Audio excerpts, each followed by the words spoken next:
자, 우리 오늘 하나님 말씀을 다 같이 찾겠습니다. 사무엘하 19장입니다. 구약 성경입니다. 496페이지 사무엘하 19장 24절에서 30절까지만 말씀 읽겠습니다. 자, 우리 24절부터 함께 합독합니다. 시작. 사울의 손자 무비보셋이 내려와 왕을 맞으니 그는 왕이 떠난 날부터 평안히 돌아오는 날까지 그 발을 냅시내지 아니하며 그의 수염을 깎지 아니하며 옷을 빨지 아니하였더라.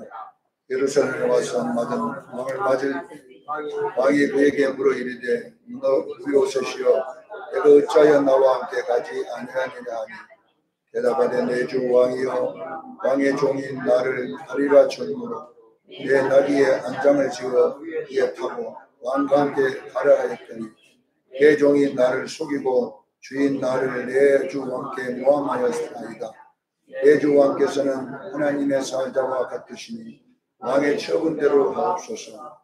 내 아버지 온 집이 내 주 왕 앞에 서 있는 나만 죽은 자를 살아내지 아니하였나이까. 그러나 주는 왕의 상에서 음식 먹는 자 가운데 부졌사오니 내게 아직 무슨 공의가 있어서 다시 왕께 부르질 수 있사오니까 하니라. 왕이 그에게 이르되 내가 어찌하여 또 내 일을 바라느냐. 내가 이르노니 너는 시바와 밭을 아노라 하시니 무비보셋이 왕이 아뢰되 내 주 왕께서 평안히 왕궁에 돌아오시기에 되었으니 그로 그 중부를 차지하게 하옵소서 하니라. 아멘. 축복이 올 때에 나의 자세 세 가지 요소, 이런 제목으로 은혜를 나누고자 합니다. 항상 우리에게는 축복을 주시기를 원하시는 분이 하나님이십니다. 히브리서 6장 13절로 15절에 보면 하나님이 아브라함에게 복을 주실 때에 어떻게 말을 했냐 그러면 맹세를 했어요. 내가 복을 주겠는데 반드시 준다는 것을 맹세로 이제 나타냈는데, 맹세를 해야 되는데 자기보다 큰 자가 없어요. 하나님보다. 그래서 하나님은 자기에게 맹세를 해요. 자기보다 큰 자가 있어야 그 이름을 걸고 맹세를 해야 될 건데 하나님보다 더 큰 자가 없어서 자기를 가리켜 맹세하여 이르되 내가 반드시 너에게 복 주고 복 주며 번성케 하고 번성케 하리라. 이렇게 약속을 했습니다. 자, 아브라함은 상징적인 인물입니다. 실질적으로. 실제 있었지만 무엇을 상징하기 위해서 아브라함이 성경에 등장하는 거예요. 무엇을 상징하냐 그러면 바로 예수 믿는 사람을 상징합니다. 아브라함이 갖고 있는 것은 뭐냐? 예수 믿는 사람을 아브라함이라고 그래요. 그래서 예수 믿는 사람은 모두가 아브라함인 줄로 믿으시길 바랍니다. 그래서 대표성이라고 그러잖아요. 그러니까 아브라함 그러면 나라고 생각해. 내 예수 믿는 내가 아브라함이에요. 누가복음 16장 22절에 보면 죽은 거짓 나사로가 죽어가지고 간 곳이 뭐냐면 아브라함의 품 이렇게 되어 있잖아요. 낙원을 아브라함의 품이라고 이렇게 누가복음에는 설명을 했는데, 낙원이라고 안 하고 왜 아브라함의 품이라고 했냐면은 아브라함이 상징적인 것이 있었기 때문에 그래요. 아브라함은 모든 믿는 자를 상징하고, 아브라함의 품이란 말은 믿는 자가 죽어서 가는 곳입니다. 우리가 예수 믿으면 낙원에 갈 줄로 믿습니다.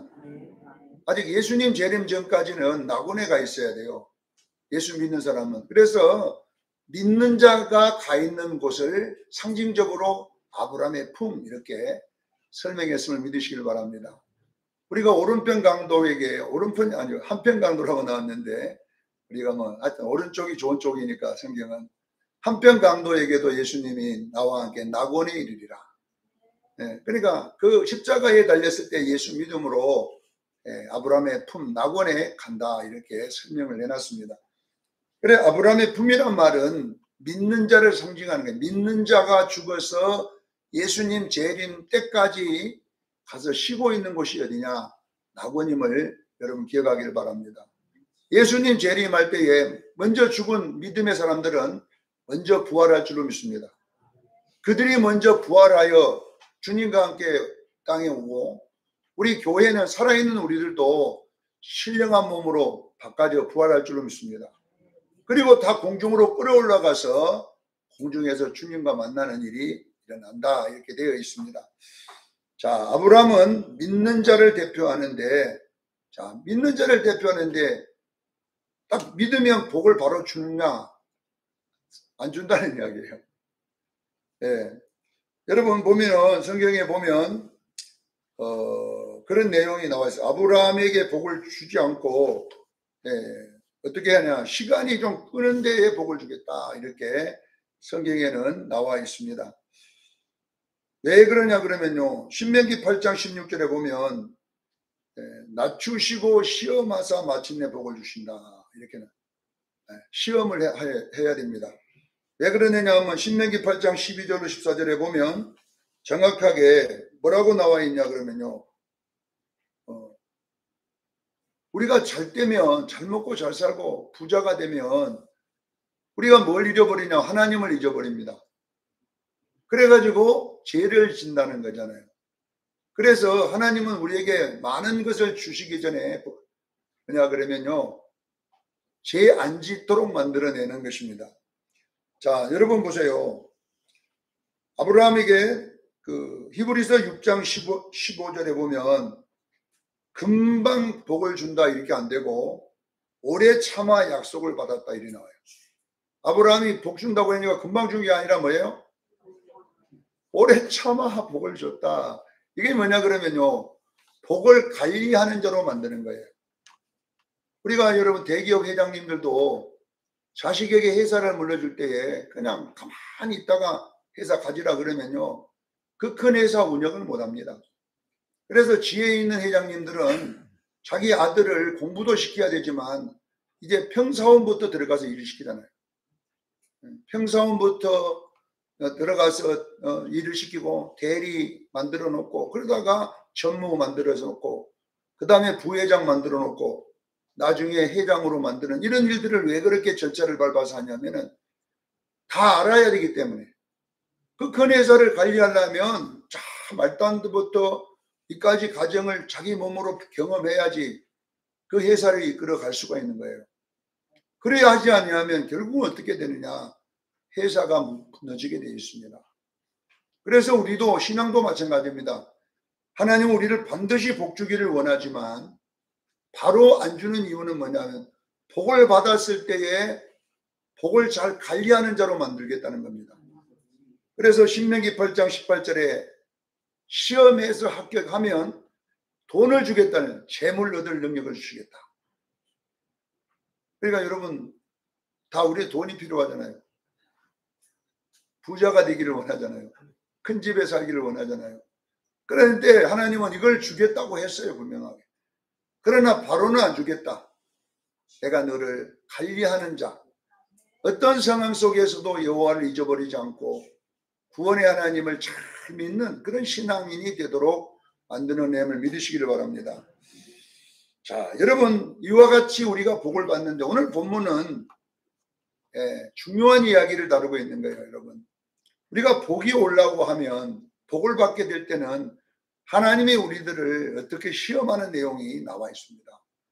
그래서 여기 등장하는 다윗이 압살롬의 반역을 통하여 쫓겨다니다가 이제 압살롬이 죽고 다윗이 다시 예루살렘의 왕으로 회복해 가는 과정에서 등장하는 이 세 인물은 오늘 이 사무엘하 19장에는 세 인물이 등장하는 거예요. 이 인물들은 뭐냐 우리들이 복이 올 때에 나타나는 세 가지 현상을 여러분 이 세 인물로 이렇게 그려놓은 거예요.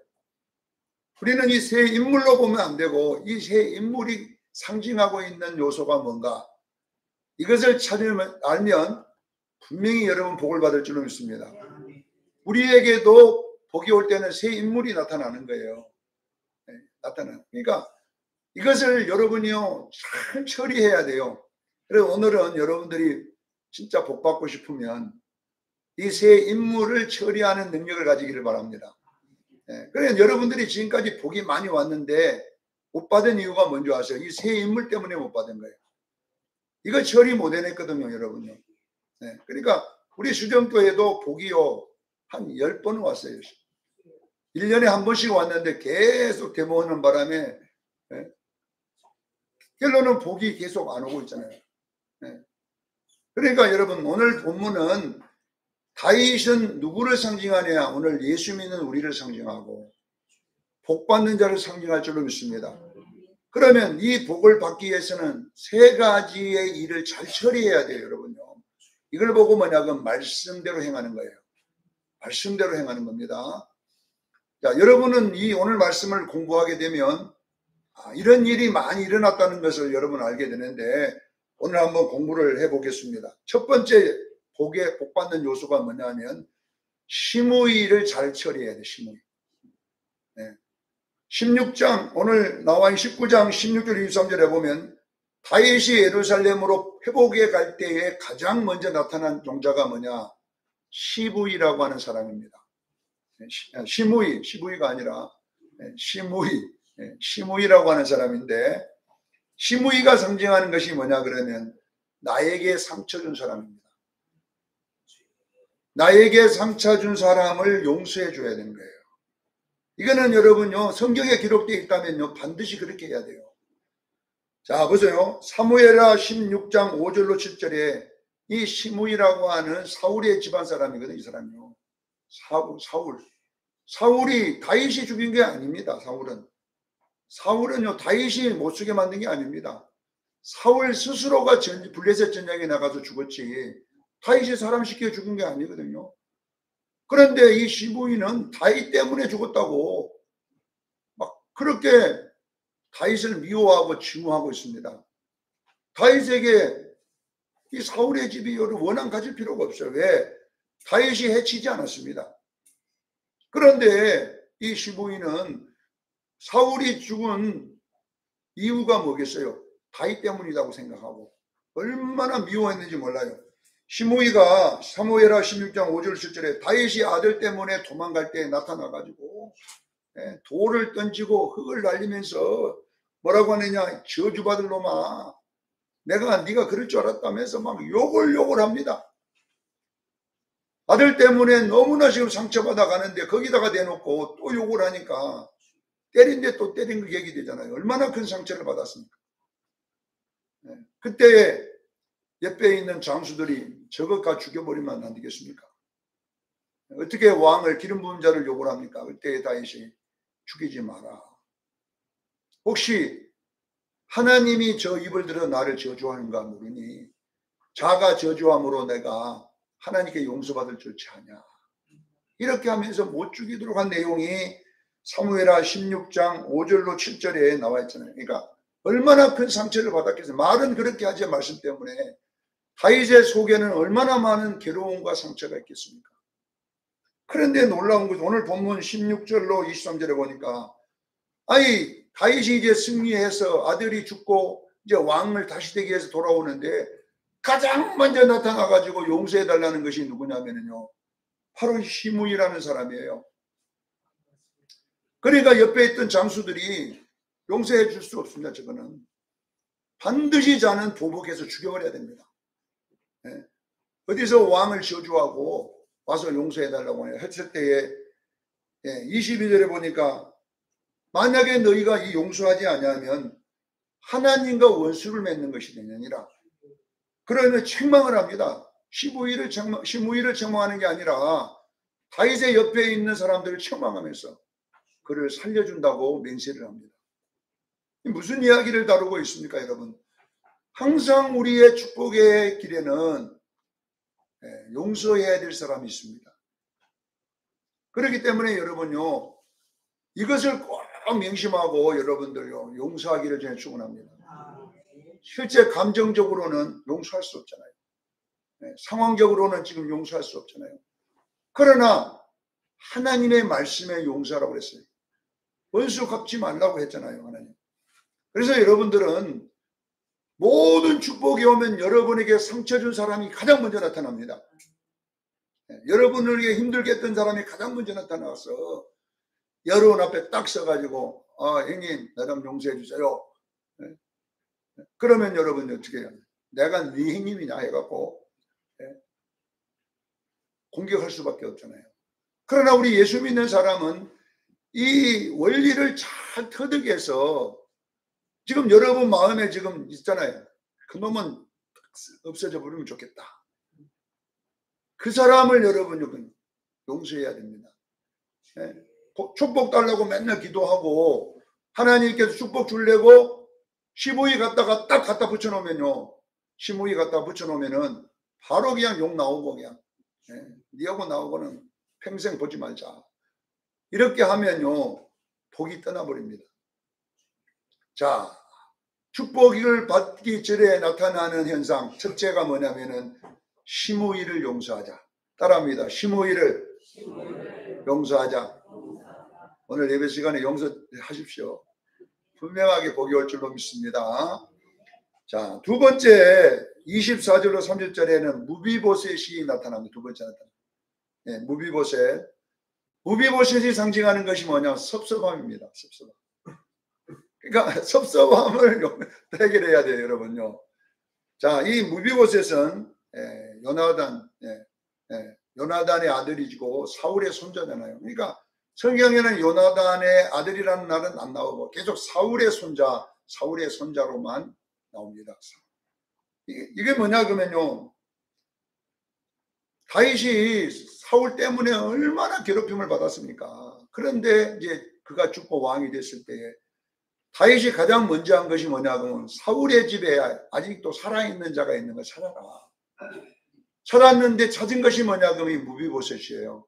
절름발이. 왜냐 그러면 너무 급히 도망가다가 유모가 떨어뜨려 가지고 다리가 부러져 가지고 절름발이가 되어서 평생 살아가는데 절름발이 하나 살아있는데 그 자를 데려와라. 그의 할아버지 재산 전체를 그에게 주고 또 그를 왕자들과 함께 대우하겠다. 그래서 왕자들이 먹는 음식에서 먹도록 해서 그에게 종을 붙여주고 시바입니다. 이 시바라는 종을 붙여가지고 그 재산을 관리하도록 하고 무비보셋을 주인으로 모시도록 그렇게 누가 조치했냐 하면 다윗이 사무엘하 9장 6절로 11절에 그렇게 해놨어요. 사무엘하 9장 6절로 11절에 보면 이 무비보셋에게 보복을 한 것이 아니라 사랑을 해서 모든 것을 대우했는데 오늘 본문에 문제가 생긴 것이 뭐냐 그러면 사무엘하 16장 이제 3절 내용이 뭐냐 그러면요. 다윗이 도망갈 때에 무비보셋이 따라올 줄 알았어요. 그랬는데 무비보셋이 따라 안 오고 시바가 온 거예요. 시바가 와갖고 뭐라고 하냐면 왕이여. 왕이 시바에게 네 주인 무비보셋이 뭐하고 왔냐 했더니 이렇게 말하고 있습니다. 자기가 왕이 된다고 이제 하고 있습니다. 하나님께서 다윗을 저렇게 만든 것은 나를 왕시켜 주려고 이렇게 했다. 이렇게 거짓말을 했습니다. 여러분요, 이럴 때 여러분 생각해 보세요. 얼마나 섭섭하겠어요. 여러분이 제일로 잘해준 사람, 여러분이 공들인 사람, 이 사람이 여러분을 대적한다면 여러분 얼마나 섭섭하겠어요, 여러분. 섭섭함이 마음에 칵칵 차 있습니다. 그런데 이 섭섭함이 왜 생겼냐 그러면 여러분 보세요. 거짓말 때문에, 시바의 거짓말 때문에 생긴 거잖아요. 거짓말 때문에. 우리는 여러분 섭섭함이 왜 온 줄 압니까? 본인에게 가서 알아보지도 않고 남의 말만 듣고 판단할 때는요. 여러분 섭섭함이 오는 거예요. 다른 사람을 통해서 어떤 말을 듣게 되면 여러분 속에 섭섭함이 온다니까요.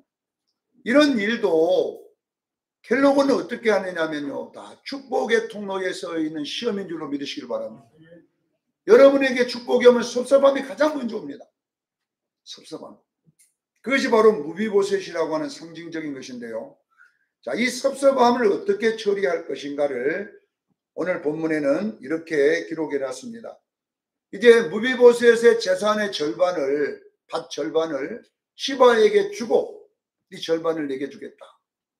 절반을 나누는 일로 이 처리를 합니다. 만약에 바른 것을 알았으면은 시바를 책망하고 막 이놈아 네가 왜 거짓말을 해가지고 나를 섭섭하게 만드냐 이렇게 안 하고 뭐라고 하느냐 그러면요. 내가 한번 약속했으니 절반은 시바에게 주고 절반은 무비보셋 네가 해라 이렇게 했더니 무비보셋은 왕이야 전부를 줘도 괜찮습니다. 이제 이런 이야기를 하는데 이 절반이 상징하는 것이 뭐냐면요. 섭섭함이 어떻게 처리해야 되냐면요. 우리가 왜 섭섭하냐 그러면요. 너무 한 사람을 이렇게 집착할 때 문제가 오는 거예요. 여러분 사람은 믿지 마세요. 100% 믿었을 때 오는 현상이거든요. 저 사람은 절대 배신하지 않겠지. 네. 여러분 그런 사람 있잖아요. 저 사람은 믿는다. 여러분들이 있잖아요. 누가 뭐라 그러면 나는 저 사람 믿는다. 100% 믿는다. 100% 믿으면 섭섭함이 오게 되어 있습니다. 여러분.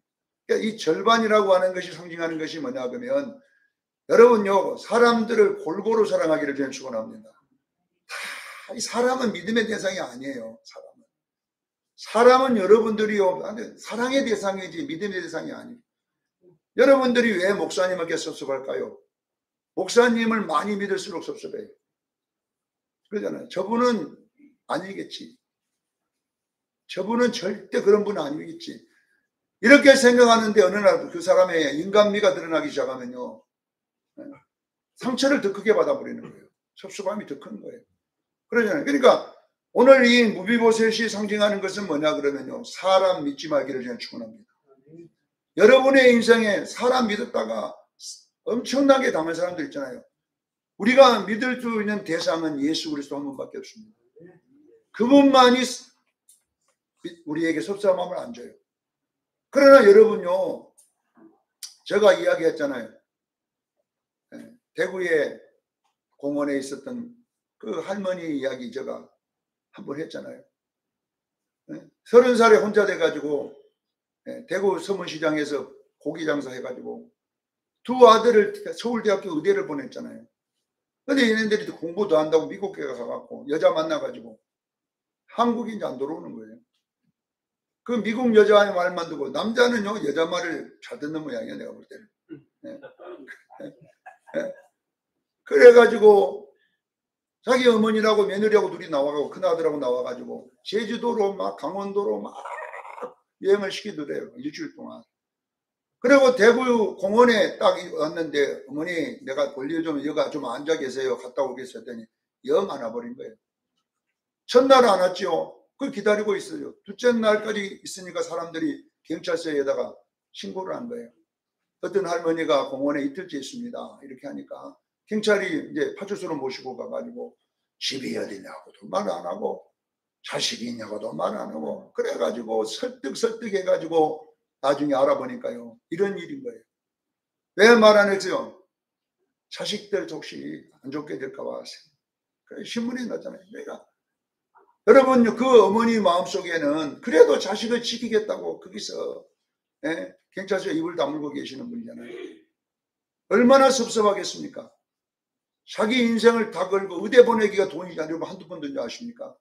안 먹고 안 쓰고 그렇게 홍들해 왔더니 헬로는요 여자 만나가고 여자 말만 들어요. 여자 말.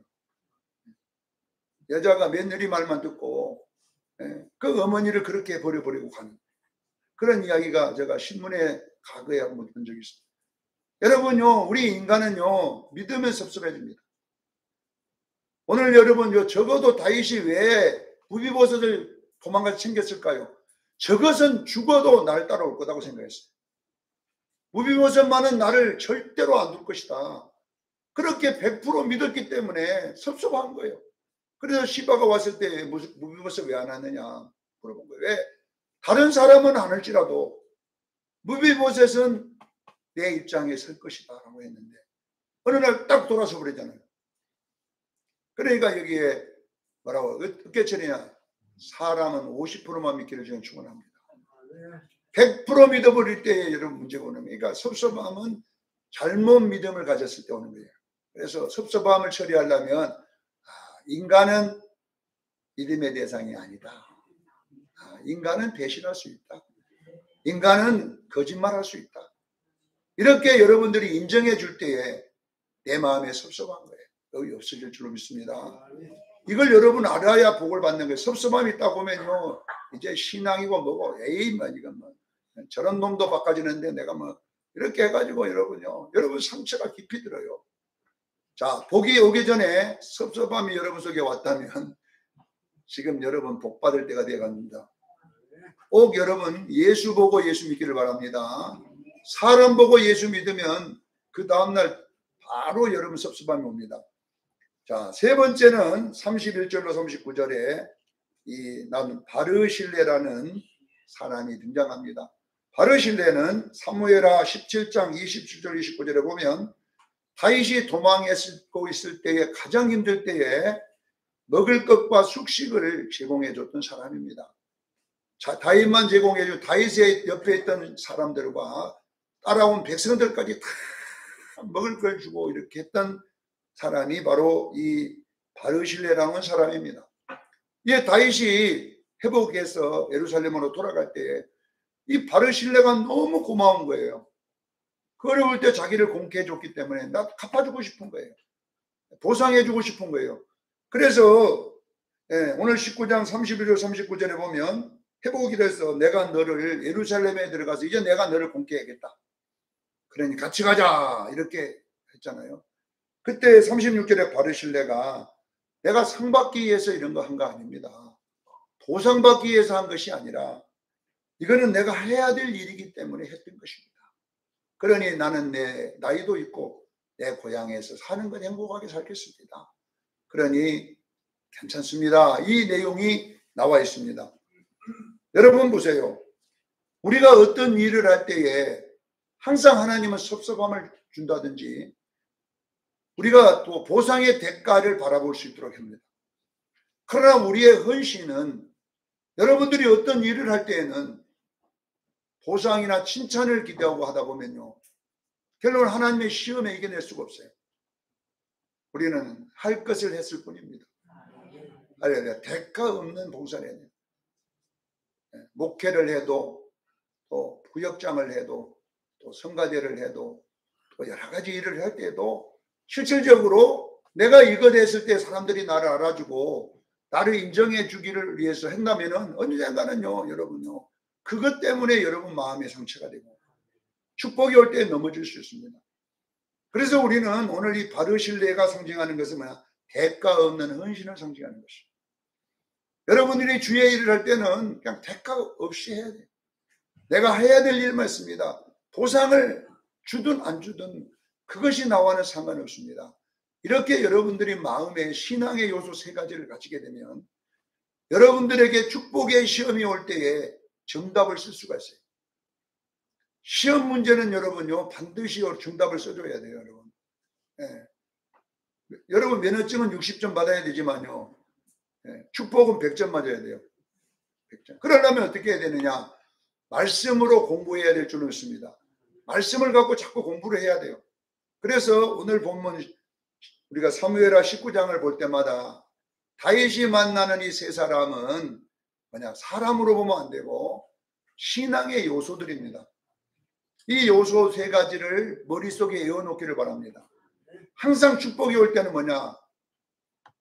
미운 사람을 용서해야 되는 거예요. 상처를 줘야 돼요. 용서해 줘야 돼요. 두 번째, 섭섭함을 해결해야 돼요. 섭섭함을. 세 번째는 뭐냐 그러면 대가 없는 충성이에요. 하나 할 일만 했습니다. 누가 칭찬 안 해줘도, 누가 알아주지 않아도 내가 한 걸로 만족합니다. 이렇게 하면 하나님이 시험을 때, 아, 니 됐다. 그리고 예루살렘으로 복귀실 줄로 믿습니다. 이 세 가지 꼭 기억했다가 올 넘어가기 전에 재물 얻을 능을 받기를 예수 이름으로 축원합니다. 기도하겠습니다. 거룩하신 하나님 우리 아버지,